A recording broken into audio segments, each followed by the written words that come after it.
আন্তর্জাতিক অঙ্গনে একটা নাটকীয় পরিবর্তন। সেটা হচ্ছে, শিরোনামটা বলি, রিজার্ভ কমছে, সংকট কাটাতে ভারতের সহায়তা চান মুইজ্জু।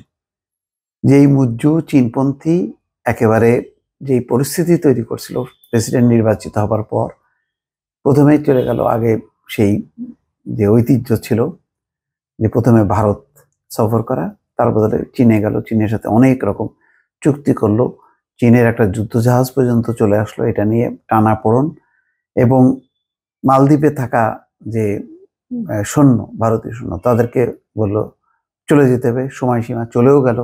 ইন্ডিয়া আউট এই স্লোগান দিয়ে যে প্রেসিডেন্ট হলো, সে এখন চলে আসছে ভারতে। কি কারণে? যে এখন তার হলো অর্থনীতি বাঁচাইতে হবে। বলা হচ্ছে 5 দিনের সফরে ভারতে গিয়েছেন মালদ্বীপের প্রেসিডেন্ট মুইজ্জু। দেশটির বৈদেশিক মুদ্রার রিজার্ভ 44 কোটি ডলারে নেমে এসেছে। দিল্লির প্রতি মুইজ্জুর সমঝোতার সুর ইন্ডিয়া আউট থেকে এখন অনেক দূরে। আর্থিক সংকটে থাকা মালদ্বীপে রয়েছে বড় অঙ্কের ঋণের বোঝা। এছাড়া দেশটির বৈদেশিক মুদ্রা রিজার্ভ 44 কোটি ডলারে নেমে এসেছে, যা 1.5 মাসের আমদানির জন্য যথেষ্ট। এই অবস্থায় সম্পর্কে টানাপোড়েন সত্ত্বেও অর্থনৈতিক সংকটের মুখে থাকা দ্বীপ রাষ্ট্রটির সাহায্যে প্রতিবেশী ভারত এগিয়ে আসবে বলে আশাবাদী প্রেসিডেন্ট মোহাম্মদ মুইজ্জু। 5 দিনের সফরে ভারতে গিয়েছেন মুইজ্জু। সংকট কাটিয়ে উঠতে ভারতের কাছে মুইজ্জু কয়েকশো কোটি ডলারের আর্থিক সহায়তা চাইবেন বলে ধারণা করা হচ্ছে। এই প্রতিবেদনের এই তথ্য দিয়েছে ব্রিটিশ গণমাধ্যম বা সংবাদ মাধ্যম বিবিসি। ভারত সফরের আগে প্রেসিডেন্ট মুইজ্জু বিবিসিকে দেওয়া সাক্ষাৎকারে বলেন, আমাদের আর্থিক পরিস্থিতি সম্পর্কে ভারত পুরোপুরি অবগত। অন্যতম বৃহৎ উন্নয়ন অংশীদার হিসেবে আমাদের সমস্যার সমাধানে ভালো বিকল্প ও সমাধান খুঁজে বের করতে প্রস্তুত। বিশেষজ্ঞরা বলছেন, দিল্লির প্রতি মুইজ্জুর সমঝোতা শুরুর 1 বছর আগে নির্বাচনী প্রচারণার সময় তিনি যে বাগাড়ম্বর করেছিলেন তার থেকে অনেক দূরে। ওই প্রচারণায় ইন্ডিয়া আউট নীতি কেন্দ্র করে দাবি করা হয়েছিল দিল্লি অবশ্যই দ্বীপ রাষ্ট্র থেকে সেনা প্রত্যাহার করতে হবে, এবং করছেও তাই।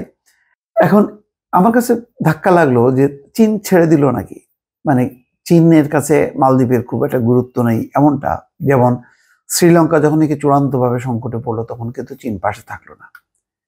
পরে IMF সহ ওয়ার্ল্ড ব্যাংক অন্যরা এসে বাঁচালো, ভারতে আগায় গেল, চীন নাই। তো এখন মালদ্বীপ একটা সংকটের মধ্যে পড়ছে, নাই চীন, সেই ভারতের কাছে আসতে হচ্ছে। কেন, কি কারণে, এইটা একটু বোঝার দরকার। তা নাহলে তো চীনের উপরে ভরসা করা যাবে না। চীনের উপরে ভরসা করাটা তো একটা ঝুঁকিপূর্ণ হয়ে যাবে। তো এটা একটা নাটকীয়, এই জন্য বলছি যে আন্তর্জাতিক অঙ্গনে এটা একটা খুবই নাটকীয় পরিবর্তন, যে মালদ্বীপ ঘুরে সেই ভারতের কাছে আসছে, যে ভারত অনেকদিন থেকে মালদ্বীপকে সাপোর্ট করে আসছে সৈন্য সামন্ত অন্যান্য সহায়তা দিয়ে। এখনো অনেক বিনিয়োগ সেখানে আছে, এবং ভারতীয় পর্যটকরা বেশি মাত্রায় যায় হচ্ছে মালদ্বীপে। সেই মালদ্বীপের কি হলো? চীনের সাথে হঠাৎ করে কি যোগসূত্র নষ্ট হয়ে গেল কিনা, এটা একটু বোঝার জন্য আরো কিছুদিন লাগবে। দর্শক ভালো থাকবেন, আল্লাহ হাফেজ।